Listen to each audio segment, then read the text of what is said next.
ಹೆಲ್ತಿಯಾಗಿರುವಂತಹ beetroot paratha. ನಮಸ್ಕಾರ ಎಲ್ರಿಗೂ. ಒಂದು ಮಿಕ್ಸಿಂಗ್ ಬೌಲ್ಗೆ 1.5 ಕಪ್ ತುರಿದಿರೋ beetroot, 1 spoon chilli flakes, 1 spoon ಧನಿಯಾ ಬೀಜದ ಪುಡಿ, 1/4 ಸ್ಪೂನು ಜೀರಿಗೆ ಪುಡಿ, ಹಾಗೆ 1 ಸ್ಪೂನಷ್ಟು ಬಿಳಿ ಎಳ್ಳನ್ನ ಹಾಕೊಳ್ತಾ ಇದ್ದೀನಿ.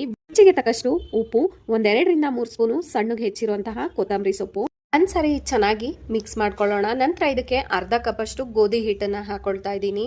ಬೀಟ್ರೋಟ್ ನಲ್ಲಿ ಅತಿಯಾಗಿ ನೀರಿನ ಅಂಶ ಇರೋದ್ರಿಂದ ನೀರನ್ನ ಹಾಕ್ತೆ ಚೆನ್ನಾಗಿ ನಾದ್ಕೊಳ್ತಾ ಇದ್ದೀನಿ, ಅಥವಾ ಬೀಟ್ರೋಟ್ಗೆ ಎಷ್ಟು ಹಿಟ್ಟಿಡ್ಸುತ್ತೋ ಅಷ್ಟನ್ನ ಹಾಕೊಳ್ಬಹುದು.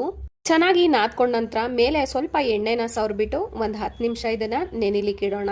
ಸಾಫ್ಟ್ ಆಗಿರುವಂತಹ 10 ನಿಮಿಷದ ನಂತರ ಹಿಟ್ಟು ತುಂಬಾ ಸಾಫ್ಟ್ ಆಗಿ ಚೆನ್ನಾಗಿರುತ್ತೆ.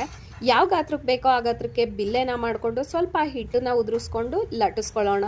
ಬೀಟ್ರೋಟ್ ಪರೋಟ ರುಚಿ ಅಂತೂ ತುಂಬಾನೇ ಚೆನ್ನಾಗಿರುತ್ತೆ. ಲಟ್ಟಿಸ್ಕೊಂಡ ನಂತರ ಬಿಸಿ ಇರುವಂತಹ ತವಾಗೆ ಸ್ವಲ್ಪ ಎಣ್ಣೆನ ಸವರ್ಕೊಂಡು ಮೇಲೆ ಸ್ವಲ್ಪ ಎಣ್ಣೆನ ಹಾಕೊಂಡು ಮಗ್ಚಾಕೊಳ್ತಾ ಬೇಯಿಸ್ಕೊಂಡ್ರೆ ರುಚಿಯಾಗಿರುವಂತಹ ಬೀಟ್ರೋಟ್ ಪರೋಟ ಮೊಸರು ಜೊತೆಗೆ ರೆಡಿ. ಟ್ರೈ ಮಾಡಿ ನೋಡಿ. Thank you so much for watching.